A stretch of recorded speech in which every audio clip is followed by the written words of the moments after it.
I'll ask questions that I already know the answer to, or I know about them, and just to kind of see what they say. It's really It's huge. important to just know that this person has integrity, especially in our space where my team, several of my team members manage north of $1 million a month.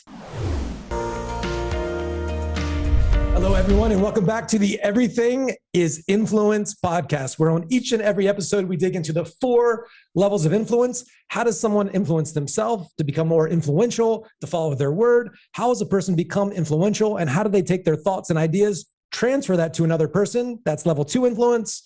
How do they do that in groups? Level 3. And then where we always start is with level 4 influence. How do we take our thoughts, our ideas, our expertise, and influence at scale, replacing ourselves with people and process? And so I always talk to a lot of very influential people, legendary influencers on this program. But today I have the unique privilege to talk to somebody who is the person behind these legends, the people that help, the guy that helps actually install the people and process to help people like you become more influential at scale. So without any further ado, Mr. Ashton Shanks, how are you, sir? Good, man. Good. Thanks for having me on, man. It's a pleasure. Man. Yeah, let's dig right into it. So I'll let everybody know a little bit about what it is you do.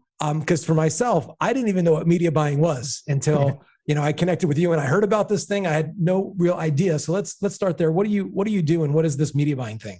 Yeah, so I'm the CEO of an agency called Hemon Media. We're a direct response advertising company. We're really now more full service, but media buying it itself, and that's kind of really where I built the reputation, is the person who creates and places media purchases on a platform, let's say like Facebook or a Google or a YouTube. So those ads that you see all the time is like, oh man, how is Facebook listening to my conversations? You get served with that product ad on your newsfeed. That's from guys like me. That's awesome. So it's finding like certain target demographic, like they follow Tony Robbins or they follow this person, and you find like the right formula of these ads need to go to these type of people. Yeah, exactly. So clients will come to us and they might have a product or a service that they're trying to get more customers or more leads from. And my job is ultimately to understand the product well enough and understand the market well enough to find that synergy. So that when I can place an ad in front of someone, I have a higher level of confidence that that person is going to take an action, whether that's filling out a form or purchasing a product. My job is to find the right markets and deliver the right message to that market so that the company gets more customers or more leads. That's awesome. And so there's so many questions I have just for my own business. I've done pretty much everything I've ever done for Tony, like word of mouth, knocking on doors. I was like the marketing for Tony. Yeah. And I've done this for a long time. And then even, for myself, just organic on Facebook. And we've not cracked the marketing code ourselves. So I've got some questions there for sure, because we're in this. And I know a lot of the listeners are here too. As it comes to media buying, when people start running ads, because there's all these different ad programs, agency programs, people doing it themselves. Where do people make the biggest mistakes when it comes to media buying? Because I know a lot of people run ads and they're super like not profitable, or they spend $1 bajillion on a lead, and you're able to get that cost down. Like where are people making these mistakes specifically? I think as of lately, it's started to shift, especially since all the iOS issues and all the attribution issues everyone's complaining about. I think a lot of people are trying to solve marketing problems with media buying solutions, meaning back in the day, if you look back at like 2013, 2015, almost anyone could throw up an ad on Facebook or Google or YouTube and it would just print money. The algorithms were very good at finding the target markets. And so even if your ads weren't that great or your positioning or messaging wasn't that great, the algorithms were so good at finding those hot and ready customers. Since last year, that effectiveness has really drained down. And a lot of people now are going, oh, my campaign structure isn't correct, or I'm not bidding the right amount, or realistically, it's just their copy sucks, or their creative is not attention grabbing, or their offers are not positioned the right way with their demographic. And so lately it's lower tiered marketing, and people think that the media buying is what's actually going to fix it. So they're just throwing more dollars at something that's inefficient. Do you consult people on, because you mentioned copywriting, you mentioned maybe like their video is bad. What helps you help other people? What do they need to have in place before media buying? Ironically, and you know the term, but I'll explain it briefly. The avatar doc are realistically just their target markets research. They don't actually have a document that outlines exactly who they want to go after, exactly what personality that person has. I'm talking political views, religious views. Are they married? Are they single? What age? How much income are they making? What are the books that they read, TV shows they watch? What are the sites they visit? People really don't outline that stuff. But if you did, it actually becomes very easy to write a good advertisement for your market because you have their entire profile and identity in front of you. The problem is a lot of people are just doing this off their thought or what they think their market will convert at, rather than doing the actual research to understand what is the market already responding to. Yeah. What makes a good ad? Great question. So there's kind of a couple of different areas. First one is disruption. That's kind of just a basic one, because if they don't see your ad, they don't stop scrolling, or they don't stop and watch your video, then it means nothing. So the first one is disruption. The next one I would say is relevance, meaning how relevant is this product or service to what they need or what their pain points are or what their desire is. The last one is clarity. Clarity is an area that I think most advertisers fail at now, because too many advertisers are trying to be clever. They're trying to come up with a witty headline, a witty hook, or that funny video, but it actually loses or distorts the clarity of what are you actually offering, what's in it for me, what's the price, and how do I get what ultimately you're trying to offer me. And so clarity would probably be the last one. And what do you think is working better, video or written, or a combination? It's a combo. It's a combo. Yeah. So in our accounts, we always encourage people to always have a minimum of an image, a video, a meme, and then a kind of lifestyle TikTok-y style video. Now, those are the four different styles of ads that people are most responding to nowadays. So you always test all of them and then see which one pulls the best results, and then start replicating whatever one started pulling more data. Okay. And speaking of results, what kind of results do you see with your clients? Just to kind of give us, because I know we connected at TNF and we were there. So in the last year, or 2021, we spent about $35 million on behalf of our clients. Our average return was 3.7x ROAS. So that would be 370%. Amazing. That's good stuff. So let's back up here a little bit. How did you get into this? Because most, I guess, kids don't wake up one day and say, "Hey, I want to be a media buyer." How did this happen? So this goes way back, actually. Very few people know about this side of my life. Most people just know the traffic and funnel side. But before that, when I was 16 is when I got into marketing. I kind of fell into. By the way, how old are you now? 26. 26. Yeah, so 10 years. Yeah. So I got started really young at a company that was selling cell phone parts on eBay at the time. And I was literally working out of her garage. I would go after school, help her package up orders. Well, this company started growing pretty fast. I'd say about 3 or 4 months later, we were in like a storefront, and I had started helping out in every area of customer service, shipping, logistics. And then eventually they're like, "Hey, Ashton, we should start a marketing department. You've been here the longest. Do you want to be our marketing director?" And I was 16 and had no idea what marketing really was, but director sounded awesome in my title. And so I was like, "Yeah, sure. I'll be the marketing director." Yeah. And I remember going to Barnes & Noble that day, getting Jab, Jab, Right Hook by Gary Vee and Marketing for Dummies. And that was my first kind of intro into marketing. Long story short, that company, I was there about 3.5 years. When I left, we were doing about 3.2 million a month in revenue.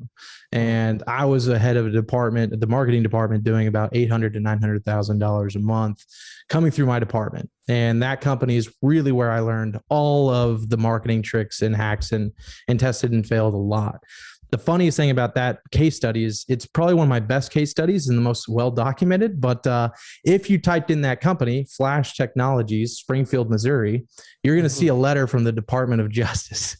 And apparently I helped build this company, and the FBI raided the warehouse. You'll see an article about a woman who committed $90 million in counterfeit sales. And that's the company that I helped build when I was 16. That's crazy.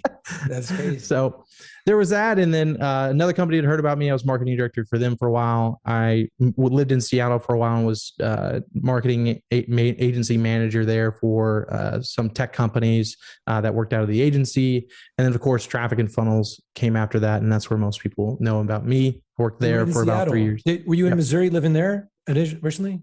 So it's weird. I've moved all over the place. So I grew up in Texas. I lived in Missouri, and that's where I went to high school. And when I got married, we moved to New Orleans, and then I moved to Seattle. I was there for a few years, and then Nashville when Traffic and Funnels happened. Oh man, you're on the move. Where are you now? Nashville still? I'm in Nashville. Yeah. Well, we had to move back to Missouri, and ultimately that's what had me transition out of Traffic and Funnels 2 years ago, to be around some family. There was some family stuff, and then we moved back here 2 or 3 weeks ago because we're opening up our offices here in Franklin shortly. Okay, so you're right in Franklin. Yeah. That's a small world.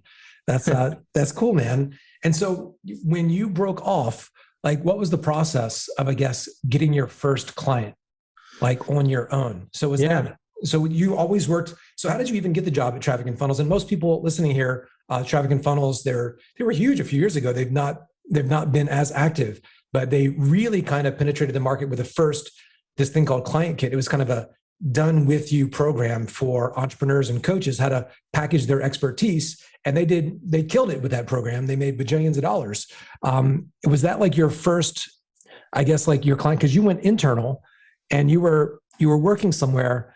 And I want to find out the process of you breaking off from working for these companies where you've learned so much and have been around great mentors, and you figured out some things, and then getting your own first clients and starting your own biz. Yeah. So I'd worked for them for about 3 years, I believe, before essentially April of 2020 is when I transitioned out of Traffic and Funnels as their advertising director. And to be honest, man, I think we were really fortunate, or at least I was very fortunate, because we had built such a reputation, or I had built such a reputation behind the work I could do. Yeah. And I did some of the trainings, and so clients were seeing the trainings, and realistically, it was just a matter of me starting to say yes. I had gotten requests all the time to run people's traffic, and I just always said no. And then when I transitioned, it was just kind of a matter of saying yes. And I think we hit 100. It was like we hit 100K in revenue, and I think in like 63 days of business. Nice. And so it really was just a out of this world, like, breakneck speed of growth. So we never really had to try. Even to this date, we've never done any kind of outreach or ads or anything to get clients. It's just all been word of mouth and reputation. Amazing. So you know the media buying and the ads, but you haven't even needed to really use it for yourself. Yeah. Now, fortunately, so the Hemon X side, what we were talking about before, the podcast, the recruiting and the training and development, we run ads for that. So that's been really fun for me to finally get to run ads for myself. Could you speak about that? So you've got, as far as what your offers on the market, like you can do the media buying, but you've also got, I guess, an agency. So this is unique to the market, a unique type of offer where people can figure out how to become a media buyer. They can recruit a media buyer. If you could speak to that a little bit, let people know, because it's a unique thing that you're doing that's filling it's like a bleeding hole in the market. If you could speak it was legitimately just filling the gaps that I found. When we started the agency, we grew so fast. Hiring people was my biggest constraint to growth. It was really hard to find good people. And I thought at first the goal or the way to get good talent, it was just to pay for it. Yeah. So I was like, okay, let me go get the best media buyers from, the biggest agencies I can find, pay them 150 grand a year. And that's how I'm going to continue to be able to grow. And I brought them in, and they all were terrible. They were producing terrible results. And I realized, man, there was very few people that were training media buyers the way I would have expected media buyers to be, as far as standards of excellence anyway. And so I ended up building my own program, because I was like, okay, if I can't go pay for talent, I'm going to just find people with the right personality and then train them to be my level of caliber in media buying. So what is that personality? What is that person? Because that's huge. And I know we have a mutual friend, Cole, and, I've sent them a lot of people have reached out from the show and said, I want to get a sales job. And so I've tried to push them through that recruiting, and, and I wanted to see it. And so I'm good friends with our, Brian Ostermiller, Savannah, and I'm, because they find, train, place salespeople, and some people get placed, some people don't. And I said, what is it about the people who don't? Why don't they? And I said, culture fit, personality, so, just for a lot of people here, so if you're listening and you're looking to hire people, or if you're looking to get hired, what makes a good hire? What makes somebody, like, what do you look for in an individual? Yeah, great question. So there's kind of a couple different filters that I apply when I'm doing this, and it just depends on what lens I want to look through. Do I want to look through just the media buying aspect lens, or do I want to look at culture, company? Would we like working with this person? It's huge. Yep. So the first one, as far as media buyer goes, media buyer is a couple different areas. One, they have some type of history or reference to an aggressive level competition. They're very competitive people. So I look for people, okay, did they play sports in school? What kind of sports did they play? Do they do jujitsu now? That's a great one to look for. Do they do jujitsu now? That means they're very strategic, but also have high levels of aggression. Media buyers are also very deconstructive personalities, meaning anything that they see, they really want to break it down. So sometimes I'll ask, like, when they were kids, what kind of things did they do for fun? Like one of the things that I always used to do when I was a real little kid is I tore stuff apart. I'd take apart the TV, I'd take apart my dad's cell phone. I would take apart everything just because I wanted to see how it worked. And sometimes I could put it back together. Sometimes I couldn't, but I was just very curious. Myers-Briggs, it's changed over time. I used to go after specific Myers-Briggs in the either INTJ or the ENTP realms. I'm an ENTP, so I just naturally knew how I think. And so I looked for other people with similar personalities. But the biggest thing that you really want to look for ultimately, and the second one goes for both sides, but the first one is, are they very curious and hungry as a person? We specifically ask what kind of books do they read, and it's always very easy to tell when someone really reads or if someone's just saying that they read and they're calling out a few book titles that everyone knows. But when what's a book that people should be reading, like for this? Great example is the marketing for dummies and that. Yeah, it's a great example of in the marketing side. I'll go, okay, who do you look up to as far as marketers and copywriters? And if they realistically only say like David Ogilvy, which is like one of the most famous ones of all time, then I know that they're probably leading on more than what they actually are. But if they start saying, Paris Anthropoulos, Gary Halper, Bensavenga, and they're like calling out all these other types of copywriters that we know of that were really famous back more in like the 60s, 70s, 80s. And that tells me that they're a studier. And so that's a great question to look after. And then the final thing is integrity. That's the biggest one of all of them. Even inside of our interviews, I'll ask questions that I already know the answer to, or I know about them, and just to kind of see what they say.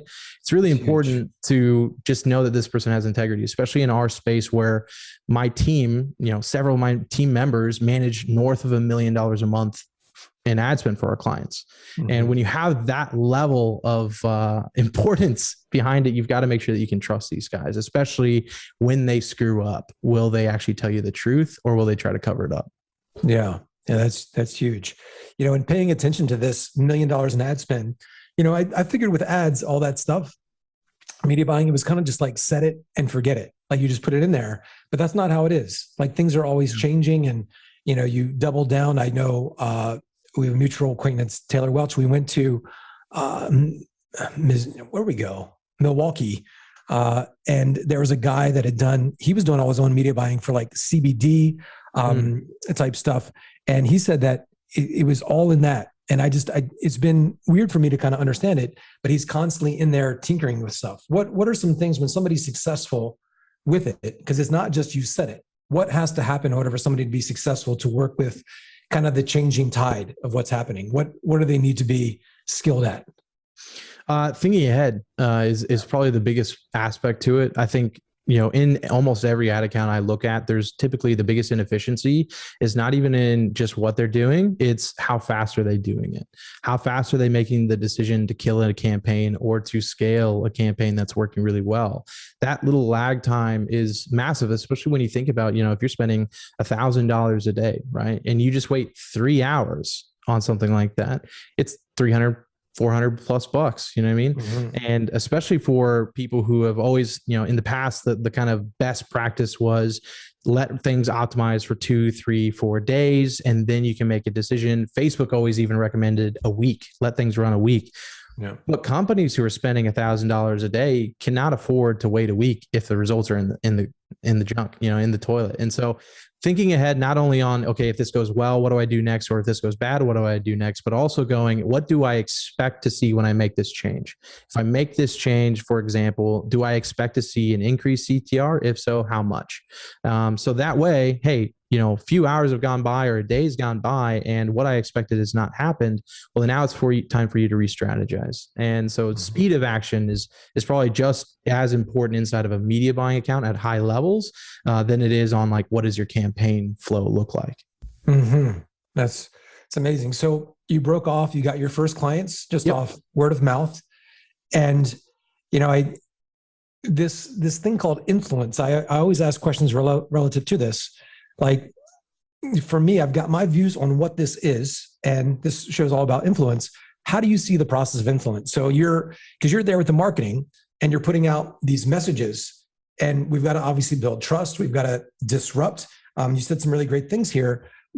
How do you see the process of taking somebody from cold to sold, from, uncommitted to stranger? Like, what is that process that somebody needs to go through psychologically to get somebody really enrolled in what you're trying to do? Because you manage a lot of that. And so we always hear this term in business, work on your business, not in it. And so you're in it, but you obviously have that 30,000 foot view of so many different successful marketing campaigns. Like, how do you see the syntax, the mental syntax somebody needs to go through to get them? And some of that's the sales call. Some of that's the initial ad. Sometimes there's could be a tank page with a bunch of testimonials on it. What are kind of the key elements that have made that process, that syntax, most effective?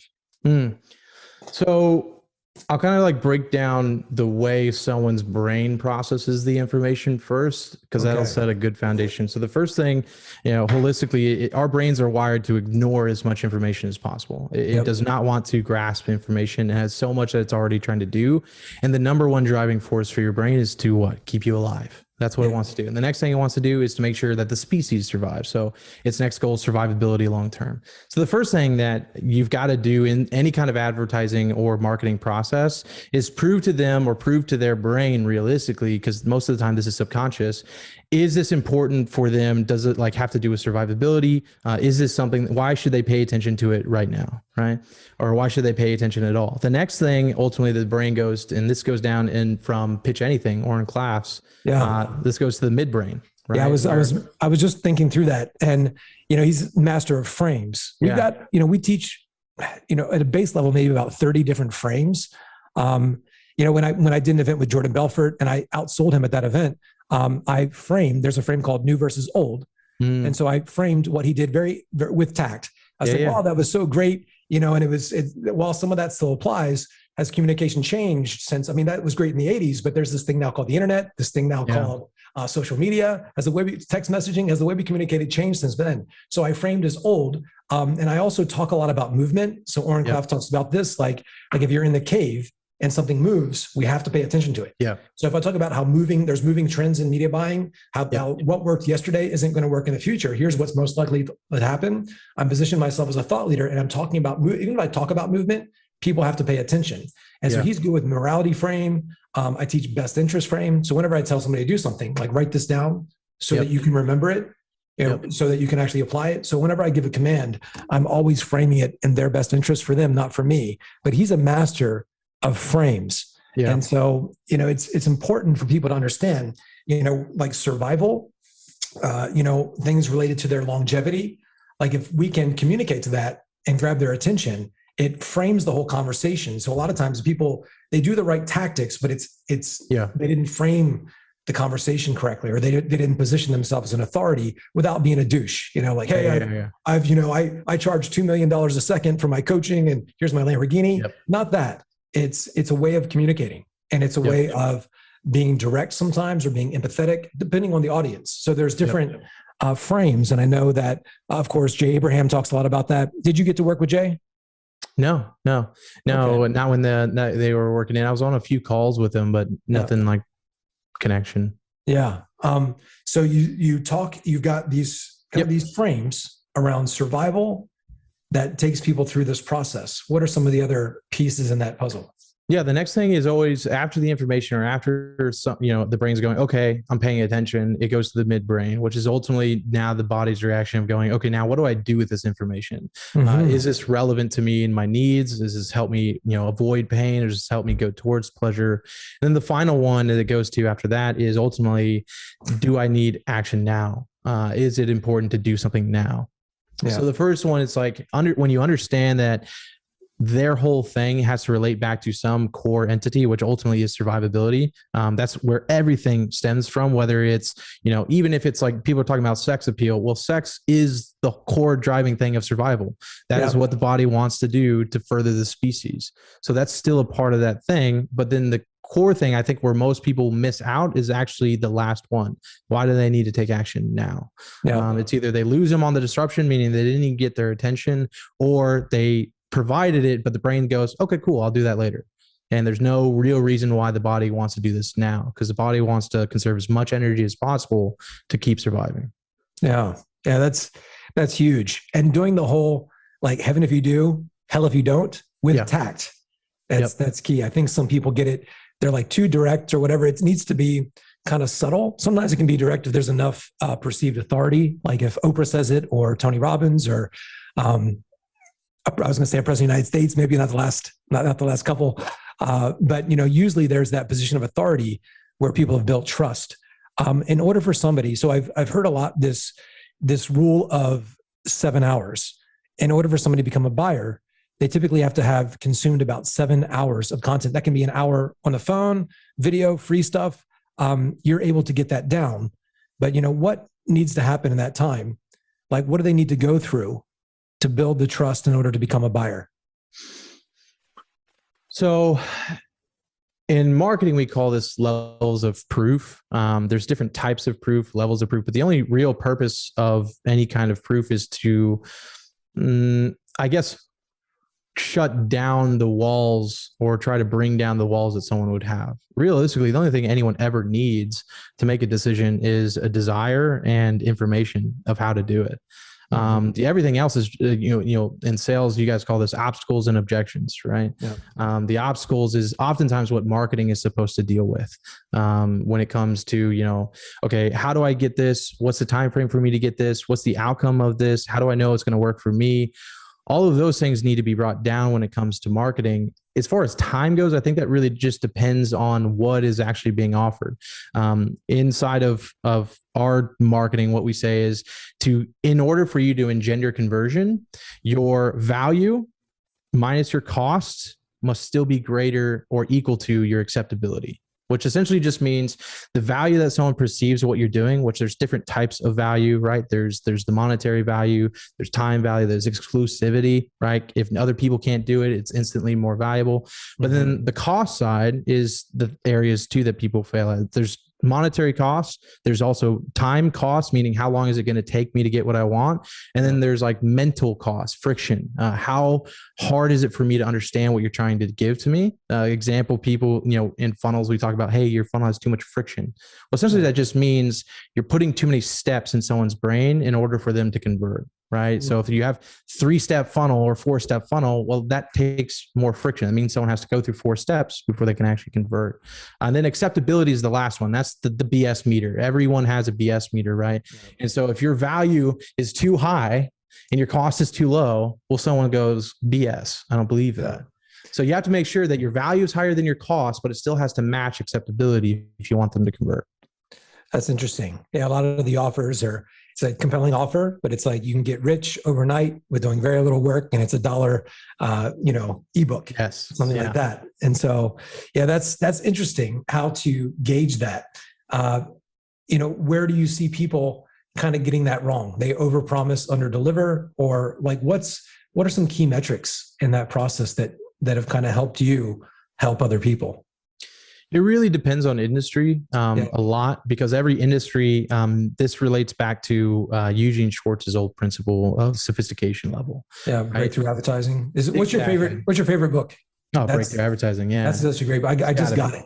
Yeah, man. Yeah, first 3-4 chapters. Memorize that, and that'll set you for a long time.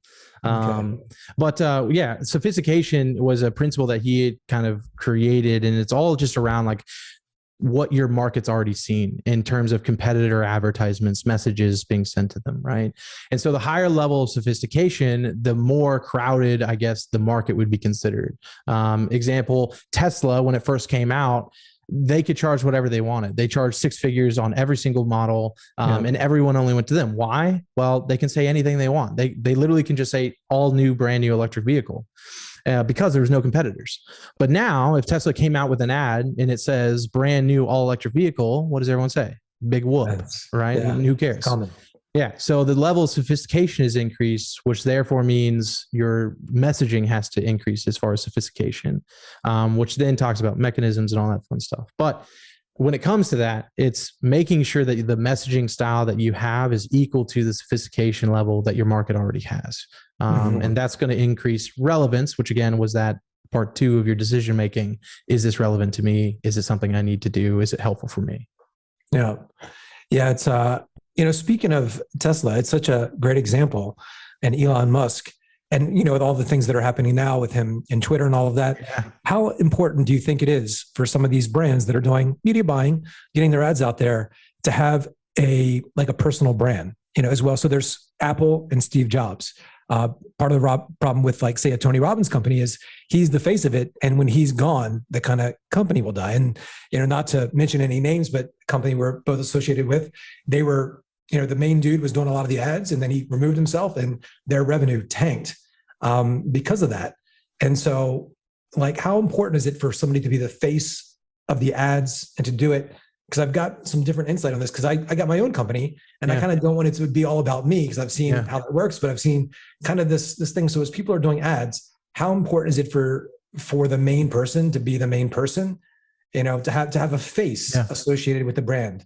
Does that make sense? Yeah, 100%. So it depends on a couple of things. One, what is the ultimate outcome of the company? If the goal is to sell, which in my opinion, every company should start with the aims of at least building it to sell. Yeah. In that world, the best case scenario would to never have to need a face to be the brand. Companies that typically have a face as the brand is normally because that was the necessity. Because in the beginning of companies like ours, even Hemon Media, for example, right? I am the product. Right. People aren't coming because they like Hemon. They come because they like Ashton and they want Ashton. Right now, it might be the same for you. It's not because I don't know what the name of your company is, but they might not be coming for that name. They're coming for Eli. And until the point that your product outweighs the face value as a product, then you're going to have some kind of face. But ideally, you work yourself out of it. So for me, it's now I'm starting to pay for content of my team to be producing content. Now it's producing more of just not me. Get me off as much as possible, because I need my product, AKA my agency, to be the value prop and not necessarily Ashton. For sellable reasons, for time reasons, there's only so long you can do all the ads, all the content, be the face, because it takes a lot of time. So the faster you can get out of that, the better. Tesla's a great product, and people aren't buying because they're like, oh, I'm buying Elon. They're buying a Tesla. And that's why Tesla can stand on its own, and that's why it's going to be more valuable. Yeah. Yeah, it's important for people, I think, and this gets overlooked a lot, to have a unique branded solution. We mentioned Tony Robbins has the 6 human needs, the triad. So he's got these processes. And I think, a lot of people, they need to have like a signature system that they miss out on. Then you can brand and market the system. Say, look, and then, if you're starting out, and this is things that I do too, because I sell influence training. It's like, say, if you look at a Grant Cardone, or, we've got a product called the Infinite Sales Message. It's like Tony Robbins, same message, same one message for 40 years. Grant Cardone, one message is they have this is how you don't 2x, 5x, 10x your sales. You have an infinite message of sales. So this is the foundation, and you've got to be able to communicate that message. And so we've created a process where it's basically it's speaker training, influence training, but it's about the process, not so much about me. And I leverage almost as testimonials, these people. So Oprah's using the Infinite Sales Message. Tony Robbins using the Infinite Sales Message, whether they know it or not. And so that's how we've tried to lead with that a bit, to get people bought into the process. And I leverage people that aren't clients as testimonials we've extracted their syntax, their mental syntax, their belief system, and the structure of what they do. And so we try to infuse that into our people. So that's cool. So let's break off of this now, just really quick. And I want to be respectful of your time. You've built your own company where you find, train, and place media buyers, and you put those in companies. Kind of walk us through that a little bit. Yeah. Like, because so if somebody's looking for a media buyer, they don't want to do it themselves, they can hire you guys, or a lot of people want somebody in-house. Yeah. Yeah. So this actually speaks perfect to what we were just talking about, because what I had found back in that story of man, all these people couldn't perform, and just because I paid them well, I realized I had to build my own process and train my guys from the ground up. And so I started doing that, and then it started working really well. I'd have media buyers that came to us never spending more than 15 grand in a month, now manage north of $1 million a month in 6 months. And we have Facebook media buyers that came in never spending more than 5 grand a month. Now we're spending 800 grand a month. And again, about 6 to 7 months. And I was like, man, this process works really, really well. I bet other companies would want this. And so we started Hemon X. And then I realized again, in my own company, our biggest struggle was hiring. And so I was going, well, what if I just built a company that hires people all the time, and that'll help solve my problem of growing the team? Because now I have other businesses paying me to search for great talent and train great talent. And so we started Hemon X Recruiting. And so essentially the process, we do about 50 interviews a week. My team's put together, if you ever read Principles by Ray Dalio, those baseball cards that he talks about in his book, we put together those baseball cards. We run media buyers through competency tests, personality tests. And then when businesses come to us, we can deliver to them, hey, based on, your company, your culture, what you're looking for, here are the top 5 picks that we've already gone through, vetted. You should hop on interviews with these guys.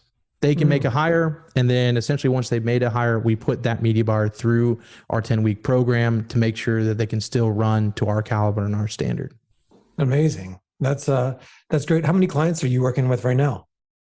I think we have about 55 active right now. Yeah. In the Hemon X recruiting side. In Hemon Media, we have 30. How do you run all that? It's because it's like this level of influence, you've got your capacity to do it. And as people are leveling up, like I know, because we talked to a mutual friend, Cole, like he's running all these different businesses, and it's a lot, and they've got tons of people. Like, what are some things that you do to help manage it? Like your meetings, like your flow, the recruiting, do you have account managers? Like, how do you keep all that? You almost have to have like your own little C-suite. Yeah, I actually do. And I would say, to your level of influence side, that is how we do it. I just have an amazing team. There's no way I could do what I've done without them. They're incredibly top level talent. And I think beyond that too, I've painted a very clear picture of where we're going. So even our company, any internal staff, I built literally a website for it, hemongroup.com/vivid-vision. They can type in a password and it outlays everything that we're doing, where we're going. I realized that we were growing at such a pace that not everyone could know what we were doing at the time. And so we would hop on meetings and be like, I didn't even know we started a new company. That's awesome. And so I created this place that perfectly outlines what is our culture values, what does it look like to work at Hemon, what does it mean to be Hemonite. We kind of create a little bit of a cultish like environment internally. And then we show full transparency, revenues, churn rates, employee churn rates, new companies that can see what the projections are for Q2, Q3, Q4. And it's been a perfect way, because now I have a leadership team that knows exactly where the end zone is at all times. And they can operate a lot of times autonomously without me. Even when we were moving, I was out for like 3-4 weeks because we had some nightmarish move stories. And our churn rate was lower than ever. Our company hit a new revenue record. It's just, again, I think it's so clear on where we're going that the processes just follow themselves. Yeah, compelling vision. That's huge. Is there anything about this whole media buying jam that I didn't ask you that I should have? I think the only thing maybe would just be if you are an advertiser and you're listening to this, or you're a company that runs ads right now, diversification is massive, but I think more of coming up with holistic marketing strategies. I think a lot of businesses fall into the trap of going, well, I run Facebook ads. That's our marketing strategy. That's not a marketing strategy. That's a medium that you run traffic through. But actually printing out, what is the flow? What's the expectation? What message are we trying to convey to the market? When you start thinking more higher level, that's what's going to allow you to actually start seeing the parts of your machine that breaks, and it helps you fix it a lot faster. And diversification, speak to that. So holistically, I get that. Diversification, how do you mean by that? Diversification of, do you have a specific email marketing plan, a YouTube, Google Snapchat, TikTok, multi-platform. LinkedIn, multi-platform plans, but also then SMS, and seeing how those work together. That's what I mean by holistic, of just all of those different mediums. How do they meet together and complete one marketing mission? But then realistically, if you're not even on multiple platforms, that's where you got to start. You got to start testing. TikTok and YouTube are probably the two biggest ones I'd say people should be testing right now, especially if you're in some kind of lead generation. Oh man, lead generation is super, super good on TikTok right now. You can get leads fairly easily, anywhere from $5 to $15 at scale. It's pretty incredible. Is that a good audience? So people have been telling me I should get on TikTok for like the last 2 years. It's good though, huh? I figured it's all just kids. Yeah, that's what you think, but it's got 1 billion active monthly users. That's half the size of Facebook, and they've been around for a few years. Wow. That kind of trajectory is, dwarfing any kind of growth of any other platform out there. So even if I'd say your market, quote unquote, isn't on there, meaning the majority of the usership is not 35 plus, those users are still definitely there. And now is the kind of time, I just even ran some fan page, get some followers on TikTok. I was getting 5 to 8 cents a follow. So we're up to like 9,000 followers with like $300 in ad spend. That's insane. Definitely got to keep going. Yeah. Amazing. Where can people find out more about you and what you do? Yeah. So if you want to know more about our agency, hemonmedia.com or thehemongroup.com, either one will go to the same place. Facebook is where I post a lot of more longer form stuff. If you want more, trainings, tips, things like that. And Instagram, I've been posting a ton of content. You can either go to @thehemonx or Ashton.Shanks, and you'll see us. Perfect. Awesome, brother. Appreciate you. Appreciate the time. And for everybody here, this has been awesome. I got a page of notes here. Hopefully you do too. And I will be seeing you guys next time on the next episode. Take care.